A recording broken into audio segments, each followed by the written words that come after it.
Also, our good friend Tony Snow will be joining us in this segment. He's got a funny little statement that he made that I'm not sure makes a lot of sense, especially given the history of what we know about President Bush, which we will also share with you. So he's at his usual press conference, and the mission accomplished speech comes up, and he has a curious thought about it. Let's share that with you first. Here's Tony Snow. This goes to your previous acknowledgement that the president is aware of public anxiety about the situation in Iraq.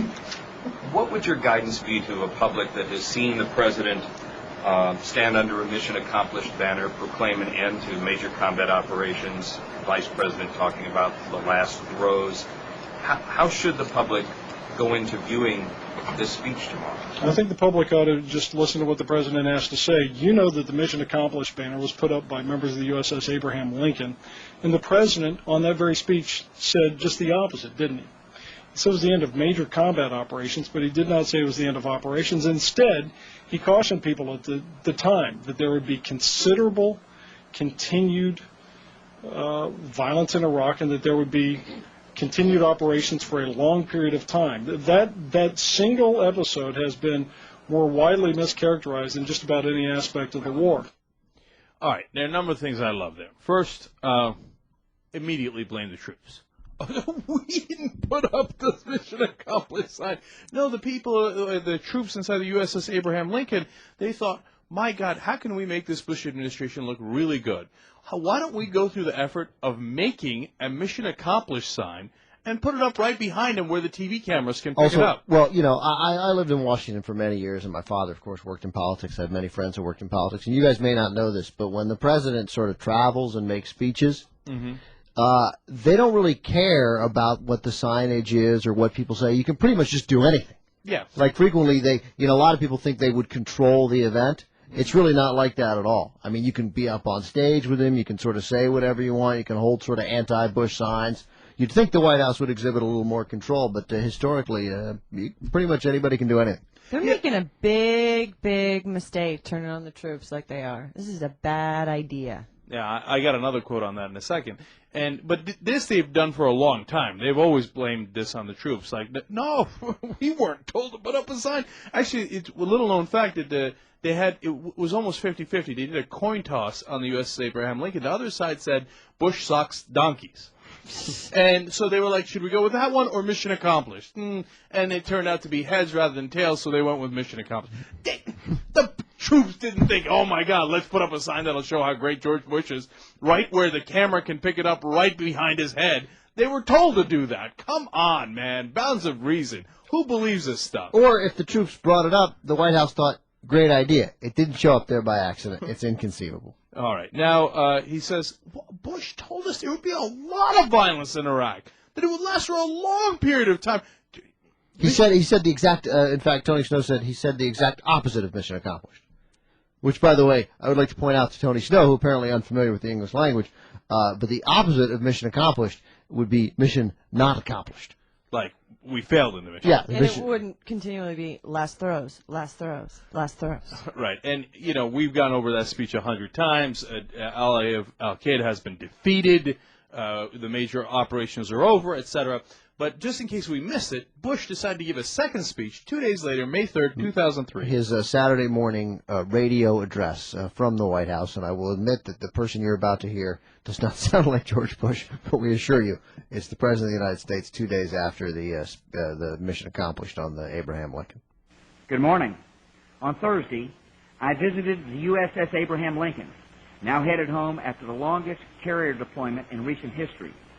I delivered good news to the men and women who fought in the cause of freedom. Their mission is complete and major combat operations in Iraq have ended. Our coalition is now engaged in securing and reconstructing that country. The United States and our allies have prevailed. Why does he sound like a munchkin? All right, we'll get to his sound in a second. The United States and its allies have prevailed. Now, what part of that is the opposite of mission accomplished? Okay. How clear did he have to be? We won. It's over. Let's party. Let's dance. I mean, did he actually have to do a little jig? Like, do? Like, did he have to do a Terrell Owens kind of celebration? Chad Johnson, Joe Horn pick up a cell phone from behind the goalpost? I mean, what did he have to do to say mission accomplished more clearly?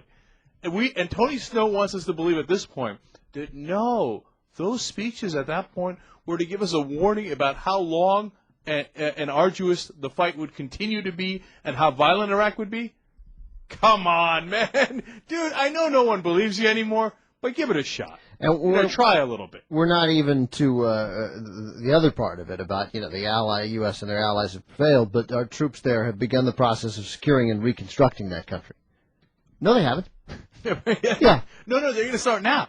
Apparently, in 2007, Bush is about to tell you tonight, no, I figured it out. It's reconstruction. If we just help their economy, things will be much better. That's why he's going to say, oh, give me $1 billion.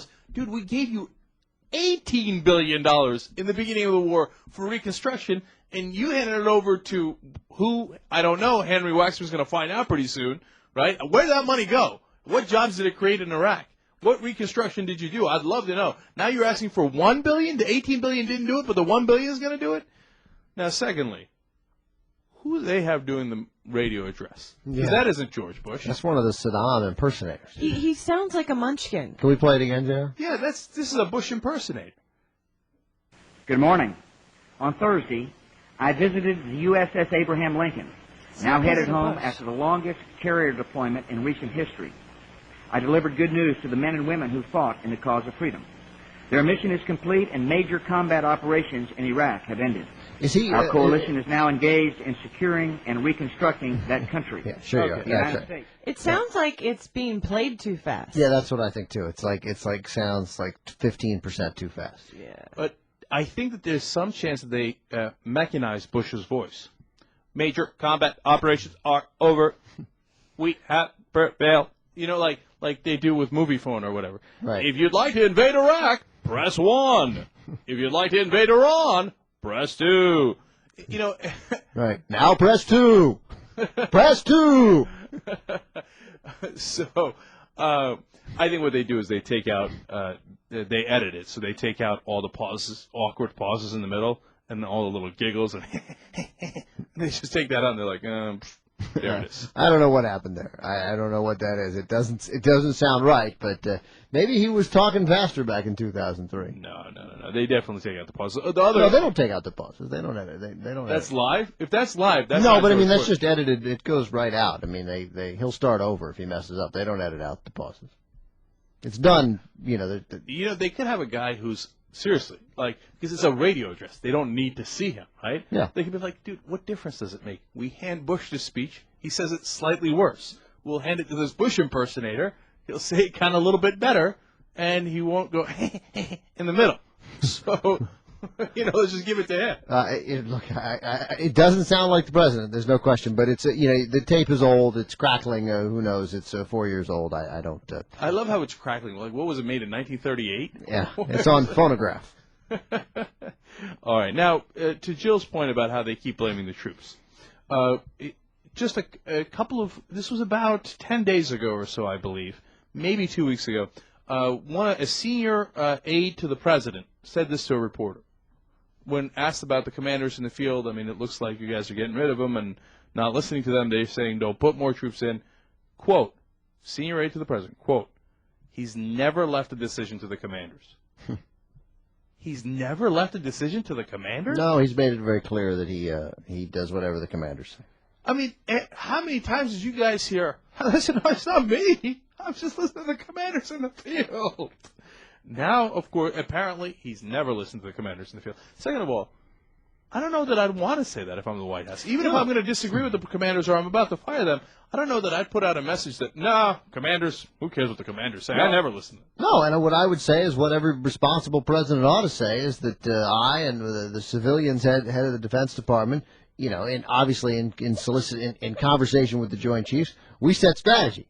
Those guys set tactics, and I don't go around telling them what tactics to use because I don't know. That's their job, but they follow my strategy.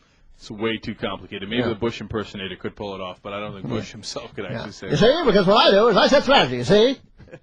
And they do tactics. You gave your old movie voice a little bit there. No, that's what I was trying to do. Okay. Because remember the tape was made in 1938? That's right. That's right.